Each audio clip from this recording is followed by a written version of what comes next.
하나님과 공명할 때까지라는 제목으로 하나님의 말씀 살펴보고자 합니다. 사람들이 종교를 찾는 이유는 정해져 있습니다. 자기 소원을 신의 힘을 빌려서 이루는 것이죠. 그런 인간의 동기를 친절하게 알려주는 이야기가 알라딘의 요술램프입니다.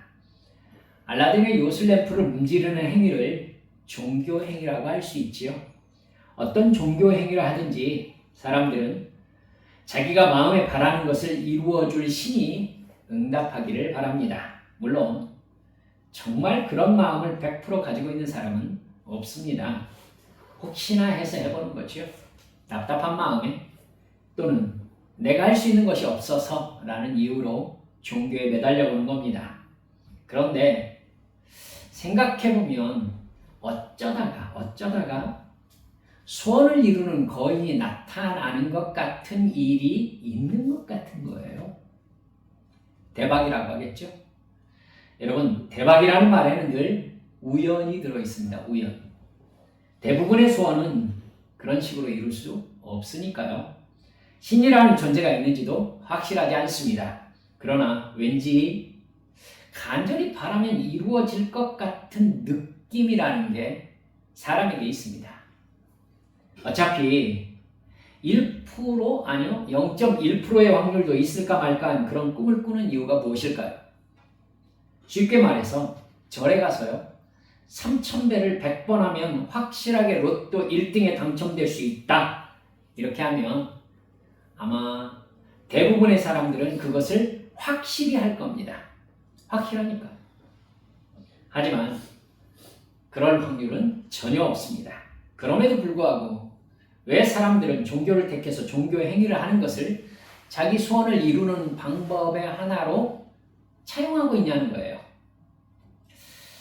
인간의 본성 안에 영원과 영혼과 신에 대한 본성적인 인식이 박혀있기 때문입니다.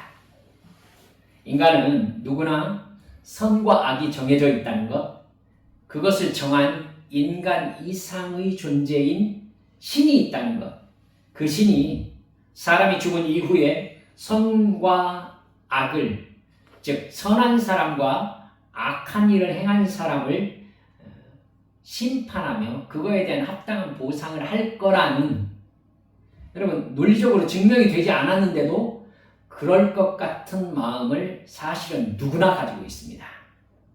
이걸 부인하기가 더 힘들어요.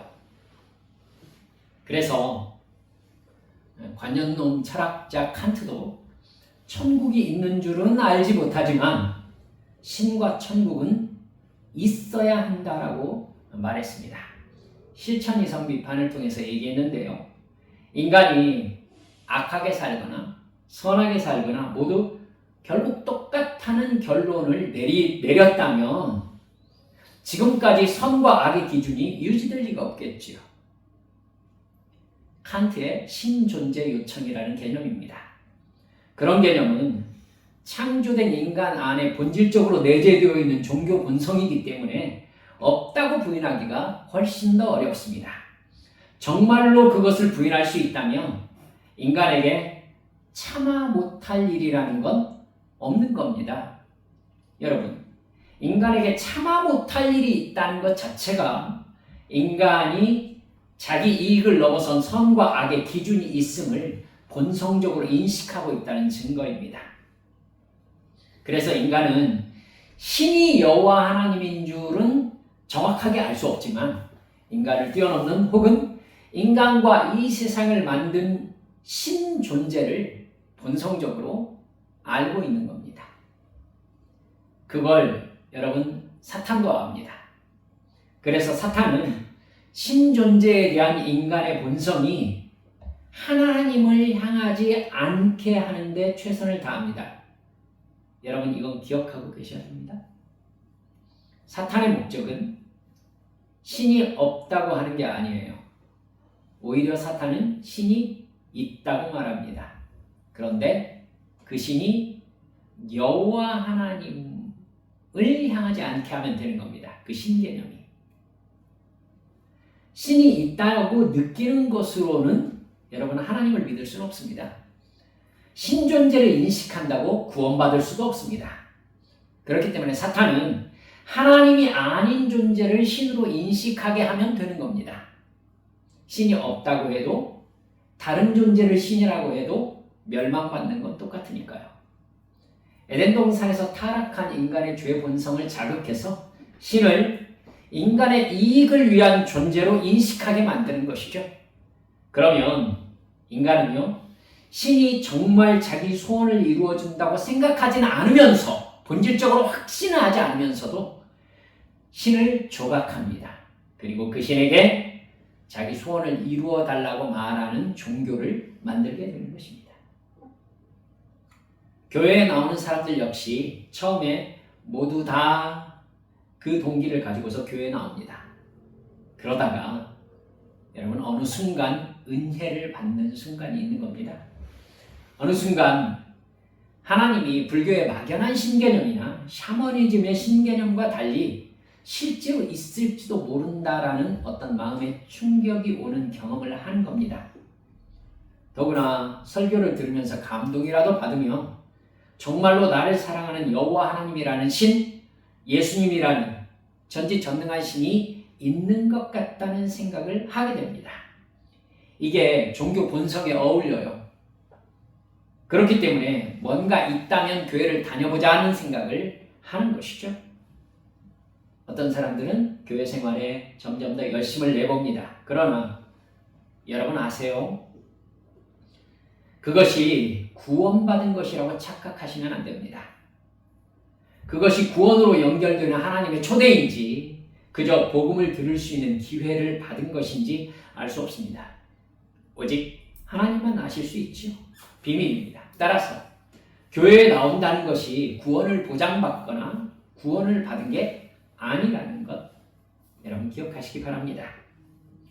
아직 교회에 나오지만 복음을 진정으로 믿지 못한 사람은, 즉 예수 그리스도를 진정으로 만나지 못한 사람은 교회에 나와서 성경이 말하는 세계관과 가치관을 배우면서도 그것을 모두 자기 이익의 관점으로 해석합니다. 예를 들어서 하나님이 이 세상과 모든 생명체를 만드시고 사랑하신다는 것을 배웠습니다. 그리고 그것이 왠지 그럴 것 같다는 생각이 들었습니다. 그러면 이 세상을 만드신 대단한 신이 나를 사랑하신다는 개념을 가지게 되지요. 그렇기 때문에 여러분 내가 하는 일을 잘 되게 해주시고 내 소원을 이루어 주시옵소서로 넘어가 버리는 겁니다. 이게 맞습니까? 여러분 이걸 잘 생각하셔야 돼요. 하나님을 믿습니다. 예수님이 나를 사랑하셨다는 것도 믿습니다. 그래서 하나님이 내 삶을 돌봐주시고 내가 하는 일을 잘 되게 해주시고 내 소원을 이루어 줄 것이다. 맞습니까? 예수님이 나의 죄를 사하시려고 십자가에서 나 대신 죽으시고 나를 새 생명으로 거듭나게 하신 증거로 부활하셨다. 복음을 들었습니다. 여러분 그렇게 나를 사랑하시니 내가 하는 일은 잘 될 수밖에 없고 나를 건강하게 해주실 것이며 어떤 어려움도 극복하게 해주실 것이고 내 소원을 이루어 주실 것이다. 맞습니까? 사랑하는 여러분들 심지어 그렇게 믿는 것이 믿음 좋은 것이라고 교회에서 가르치고 있는 이야기를 제가 어려서부터 듣고 자랐습니다. 그래서 여러분들께 이 부분을 깊이 생각하자고 말씀드려 보는 것입니다. 여러분, 성령님이란 존재 역시 나를 잘되게 해주시기 위해서 나를 도와주시는 하나님의 영이라고 생각하는 것이죠. 그래서 성령 충만 역시 내가 돈을 많이 벌고 성공하고 지위가 높아지고 내가 바라는 것을 이루어주는 방법으로서 이해하는 겁니다. 그러면 기도를 열심히 하고 예배를 열심히 참석하고 교회 생활을 열심히 하는 것 역시 이렇게 종교 행위를 열심히 했으니 나에게 복을 주셔서 내 소원이 이루어지겠구나 라고 기대하는 것입니다. 여러분 그러다가 어떤 사람은요 정말로 예수를 믿게 되기도 합니다. 그러나 여러분, 훨씬 더 많은 사람들은 결국 실망합니다. 100만 분의 1 확률로 하나님이 도와주셔서 성공하는 사람이 있는 것 같은데 자기는 아니라는 것에 실망하지요. 그 정도의 확률이면 불교에서 부처가 도와줘서 성공했다고 말하는 확률과 별로 다르지 않은 것 같습니다. 오히려 구체적인 걸로 말할 것 같으면 점자이가 말해주는 편이 더 구체적이겠다는 생각이 들기도 하지요.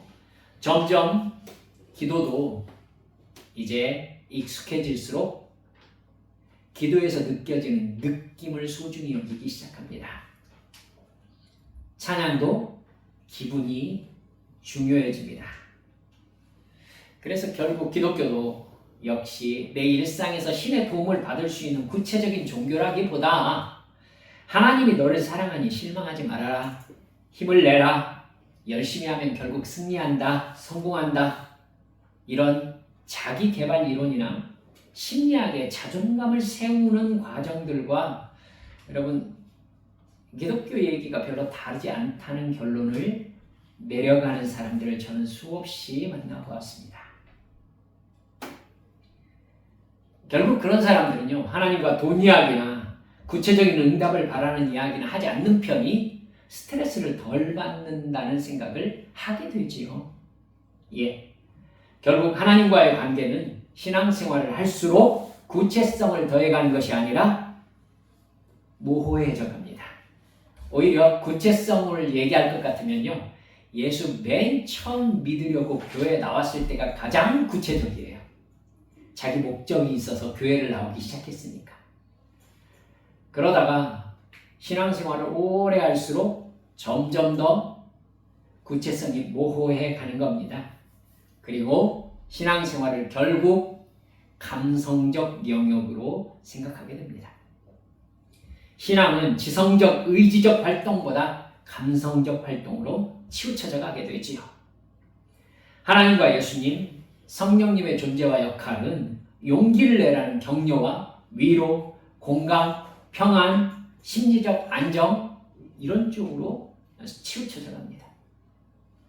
따라서 여러분, 그런 쪽의 설교가 왠지 수준 있어 보입니다. 그리고 인기를 얻습니다. 성경이 말하는 사랑이나 가르침은 교인들의 느낌과 감정의 영역에 머물게 됩니다. 교회는 종교 감성에 치중하게 되지요. 그래서 놀랍게도 심리학적 인간관을 적극 채용합니다. 여러분, 깊이 생각하세요. 한국 땅에서 설교되어지는 설교가 이야기하는 인간관이 성경적 인간관입니까? 심리학적 인간관인 경우가 참 많습니다. 그래서 남성과 비교해서 무엇인가 도움을 받고자 하는 바람이 큰 여성들이 더 선호하는 종교가 되어가는 것입니다. 여러분, 설교 잘 하신다고 소문난 목사님의 설교가 이를테면 인터넷과 TV에서 유명한 강사인 김창옥 강사의 강의가 무슨 차이가 있느냐라고 저에게 물어보는 사람도 있었습니다. 저희 집에서 가끔 김창옥 강사 이렇게 TV 틀어놓고 들으면서 눈물 흘리는 사람이 있으면 우리 식구들 그럽니다. 은혜 받았네. 이 정도인 거예요. 은혜가 뭐예요? 눈물 흘리는 감성의 영역을 은혜라고 생각하니까 그렇죠. 교회에서도 있는 일이고 김창호 강사의 강의에도 있는 일인 거예요. 구분이 안 되기 시작하는 겁니다. 여러분, 감히 말씀드립니다. 그런 종교는 기독교가 아니라 인간의 바람을 좀 더 구체화시킨 일반 종교입니다. 그렇게 일반 종교화된 기독교에서 가장 중요한 것은 종교적 분위기지요. 감성입니다. 느낌입니다. 그 개념을 가장 강화할 수 있는 중요한 도구가 무엇일까요? 음악입니다. 음악. 가장 그런 감성적 기독교, 일반 종교화된 기독교가 가장 싫어하는 게 무엇일까요? 성경 읽기입니다. 성경 공부입니다. 성경을 구체적으로 살펴보는 것입니다. 지성적 활동인 거죠. 세상에서도 머리 아픈데 교회에서까지 머리 아프게 공부해야 되느냐고 짜증을 내기 십상입니다. 이것이 한국과 세계 교회에서 사탄이 성공한 기독교의 타락의 모습입니다.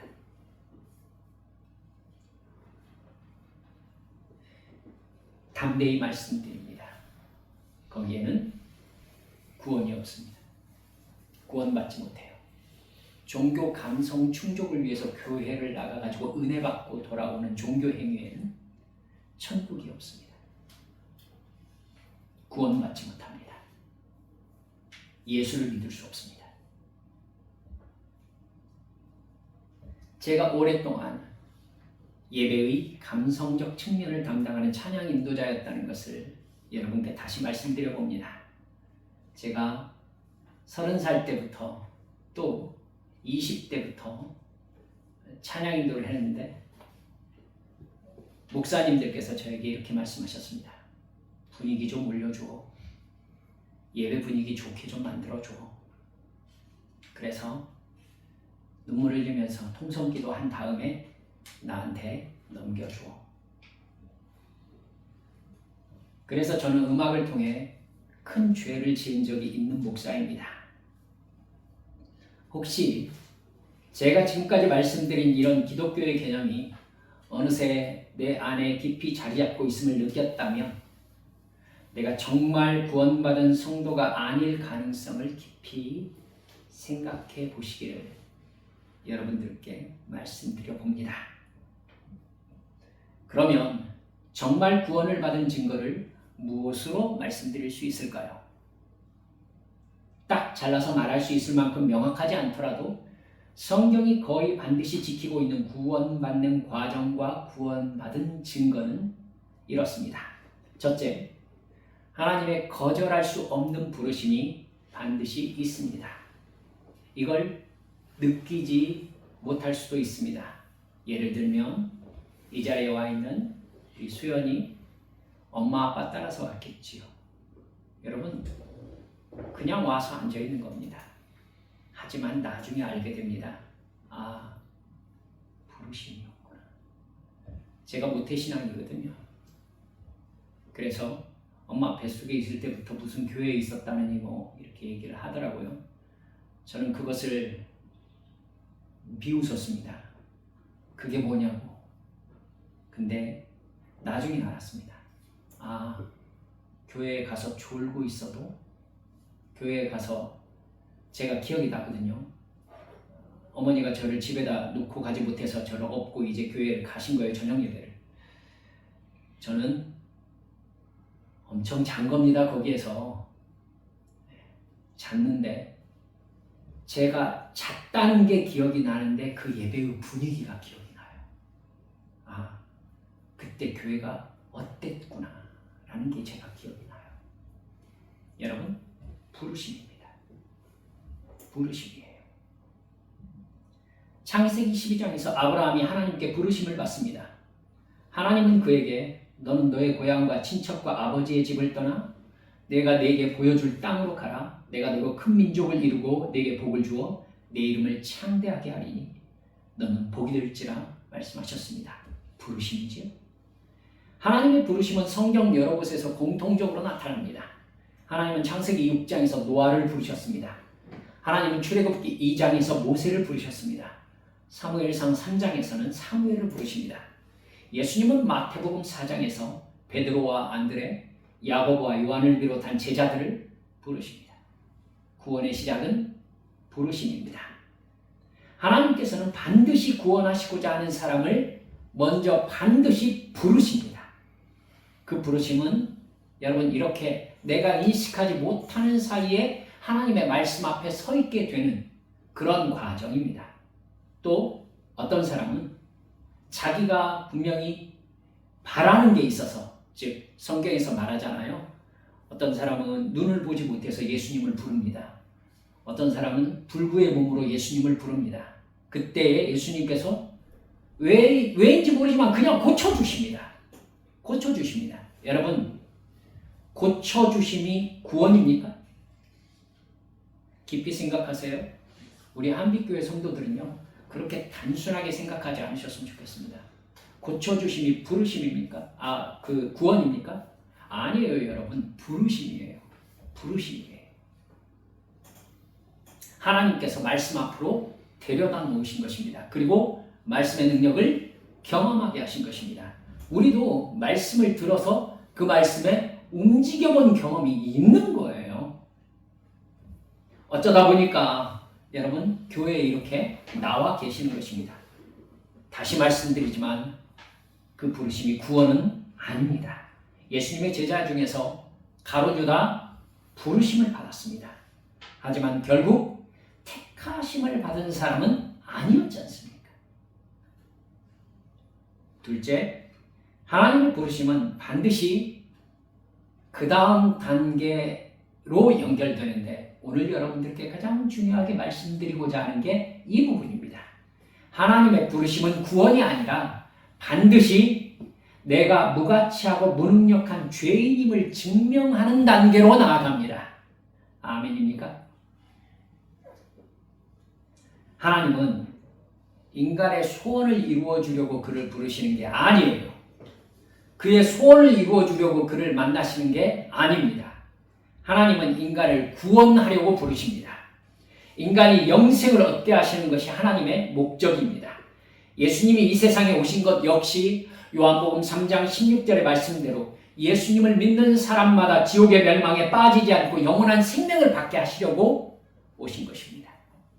하나님은 사탄이 오해하게 만든 소원을 이루어주는 신이 아닙니다. 다시 말씀드릴게요. 하나님은 소원을 이루어주는 신이 아닙니다. 소원을 이루어주는 신은 이 세상에 존재한 적이 없습니다. 그리고 이 세상에 존재하지도 않고 앞으로도 존재할 리가 없습니다. 그런 신은 모두 인간이 만든 것이기 때문입니다. 인간은 타락한 후에 하나님을 섬기려고 하는 게 아니라 헬퍼로 고용하려고 마음먹습니다. 그렇기 때문에 사탄은 인간의 타락한 이런 신관을 부추겨서 인간이 자기를 위한 신을 만들어서 섬기도록 만들었습니다. 그러면 자기가 비록 만들었지만 이 신을 신이라고, 이 우상을 신이라고 하면은요, 타락한 종교 본성의 불안감을 가라앉힐 수 있게 되거든요. 그러면서 동시에 자기 죄성을 충족시킬 수 있게 됩니다. 내 소원을 위해서 신을 고용한 것입니다. 하나님을 믿는 것이 아니면 구원받지 못하기 때문에 사탄은 어떤 신을 숭배해도 괜찮다고 인간을 유혹하고 성공해 온 것입니다. 그런 인간을 어느 순간 하나님이 부르셔서 내가 구원이 필요한 죄인임을 인식시키십니다. 하나님이 분명히 실제 아닌 신이시고 내가 하나님께 지음받은 존재임을 알게 하시는 겁니다. 그리고 내가 아담의 죄성을 물려받아서 하나님을 섬기거나 순종하려고 하지 않고 내 이기적인 욕망을 충족시키려는 생각으로 가득 차 있으며 그 생각으로 나는 사람들과 경쟁하면서 사람들을 미워하고 거짓말하고 도둑질한 죄인이라는 사실을 깨닫게 하시는 겁니다. 그게 결국은 하나님을 반역한 죄인이라는 것도 알게 하십니다. 나는 구원받을 만한 존재가 아니고 스스로를 구원할 수 있는 능력이 전혀 없는 존재임을 깨닫게 하시는 것입니다. 이건 인간의 이성적 결론이 아닙니다. 죄송한 표현이지만 하나님께서 어느 날 나를 만나셔서 네가 죄인이야 라고 하고 내 머리 뚜껑을 여시고 내 뇌 속에다가 진리를 박아 넣으시는 거예요. 그렇기 때문에 이 상황을 맞이한 사람들은 예외 없이 커다란 충격을 받게 됩니다.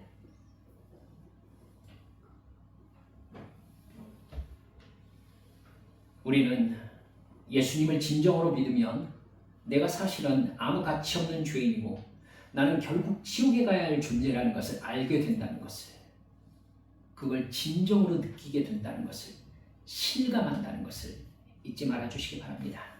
이 과정이 하나님과 가장 크게 갈등을 일으키는 단계입니다.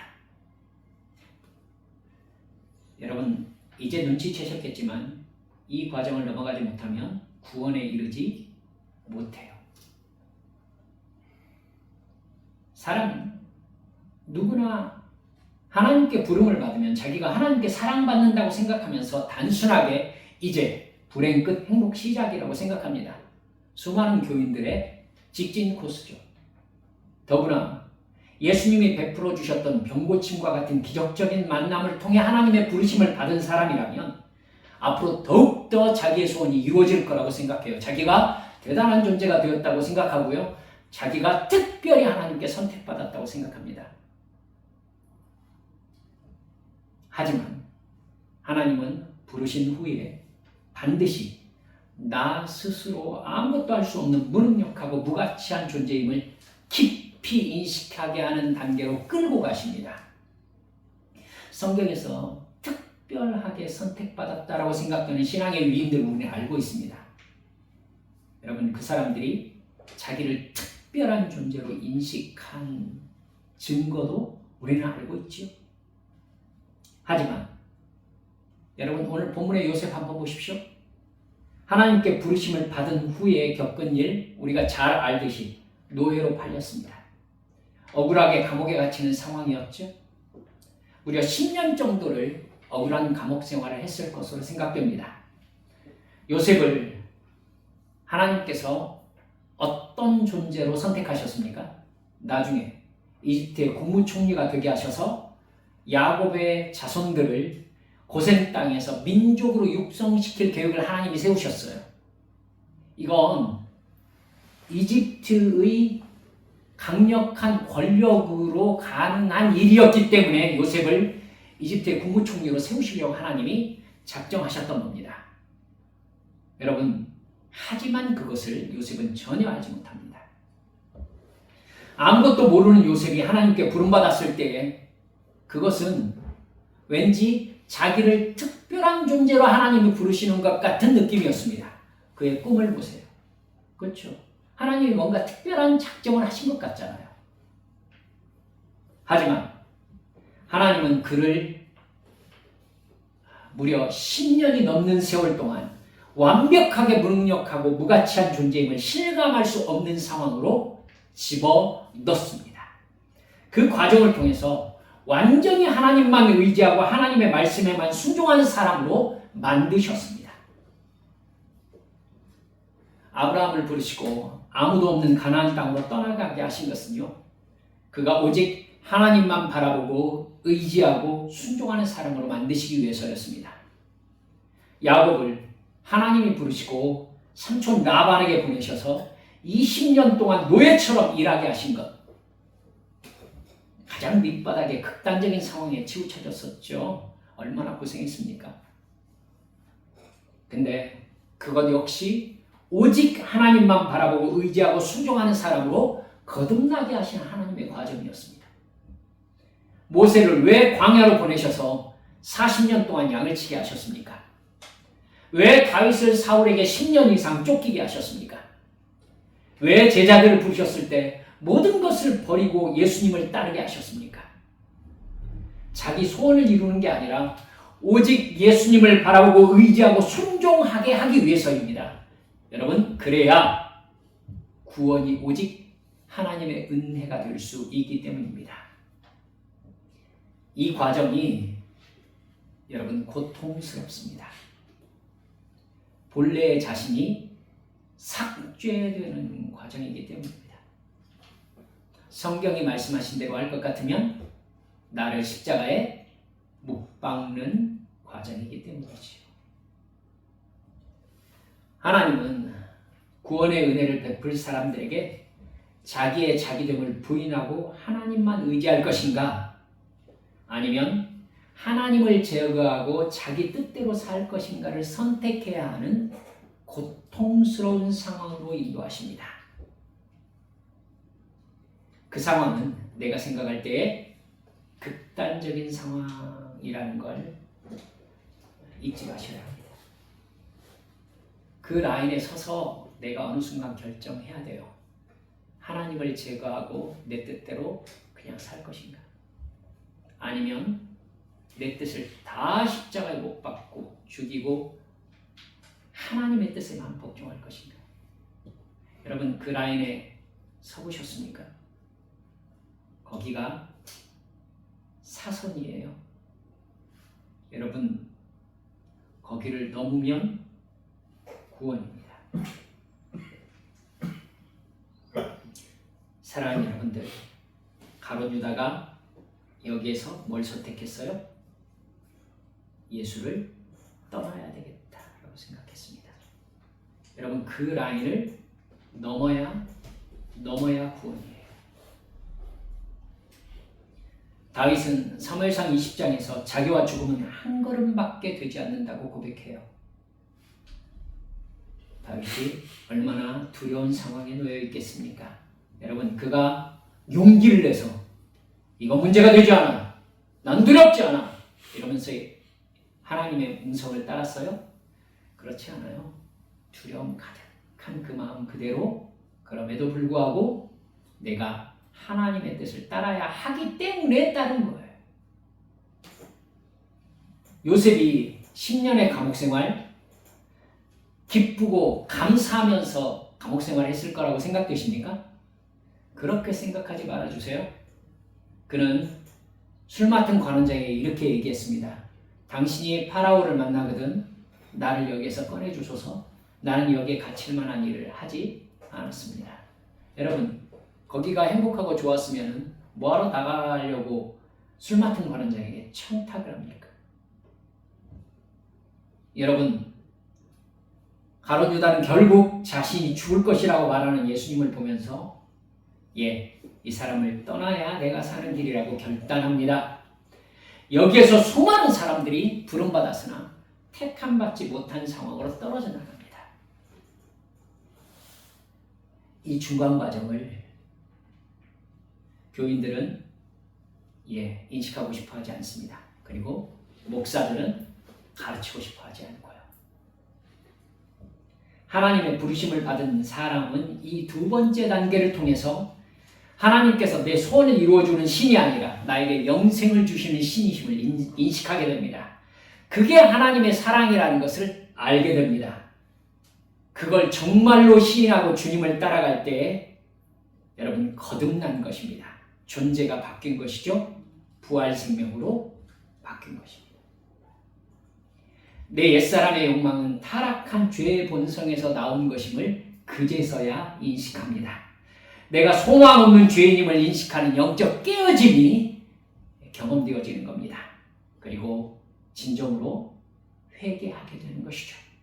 하나님의 자녀는 하나님을 이용해서 내 육신의 욕망을 성취하는 사람이 아니라 오히려 내 육신의 욕망을 죽이고 하나님의 뜻에 복종하는 사람임을 진정으로 깨닫고 실천하는 사람이 구원받은 사람인 겁니다.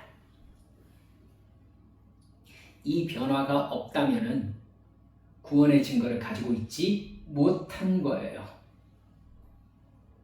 그 단계에 이르러야 부활 생명으로 거듭난 사람이고 성령 충만을 받은 사람이고 구원 안으로 들어온 사람인 겁니다. 이 사람은 반드시 자기가 죄인이며 더 이상 죄인으로 살지 않겠다는 강력한 결단을 가지고 삶의 변화를 추구합니다. 그것이 예수님의 십자가 은혜의 믿음으로 반응하는 삶인 것입니다. 이게 구원받고 구원 안에 사는 삶이고요. 마지막 세 번째, 그렇게 거듭난 사람은 여러분 하나님과 공명하는 삶을 살아야 됩니다. 내 옛사람의 욕망과 존재감이 십자가에 죽었습니다. 이제 거듭난 하나님의 자녀가 되었습니다. 하나님의 자녀로 사는 삶은요, 이전에 육신의 욕망의 충족을 위해서 살던 존재와는 완전히 다릅니다. 이제 하나님의 뜻에 순종하는 것이 옛사람에게는요, 너무나 부담스러운 일이에요. 여러분 아시죠? 하나님의 부르심을 받았을 때의 그 기분으로 하나님의 말씀에 순종하다 보면 반드시 벽에 부딪혀요. 그리고 이게 좋고 행복한 일만 아니구나 라는 걸 알게 돼요. 그리고 자기를 십자가에 못 박는 과정을 건너뛰고 싶어요. 이게 안 되면 결국 교회 와서 뭐 한다고요?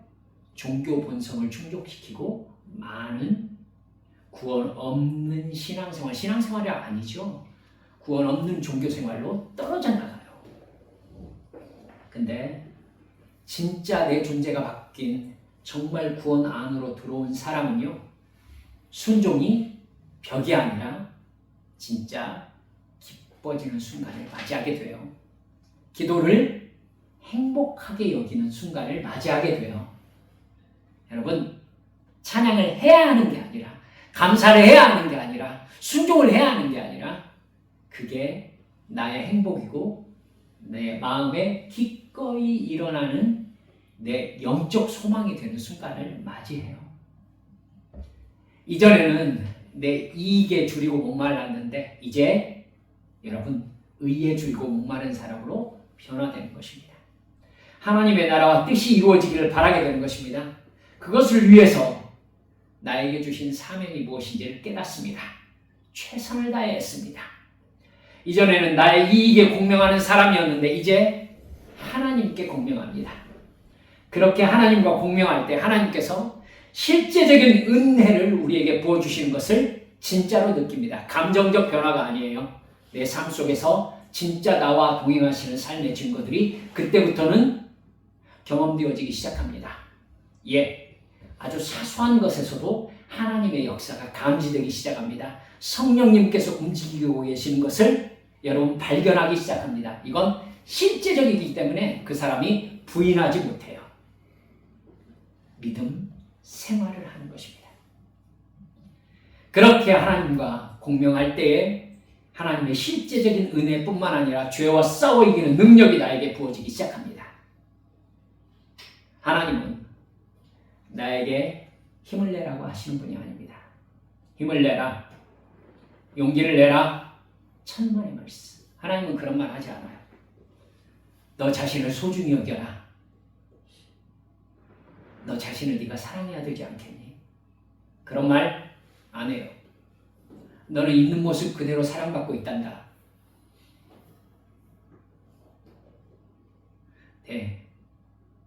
사탄이 이렇게 교묘해요. 있는 그 모습 그대로 하나님이 우리를 사랑하셔요? 사랑하셔요. 근데 절대 있는 모습 그대로 두지 않으세요. 그 얘기가 하는 거예요. 있는 모습 그대로 부르세요. 그리고 부르시고 절대 그 모습으로 놔두지 않으세요. 그 모습으로 계속 있으면서 나를 있는 모습 그대로 사랑하신다면서요. 사탄의 형상이에요.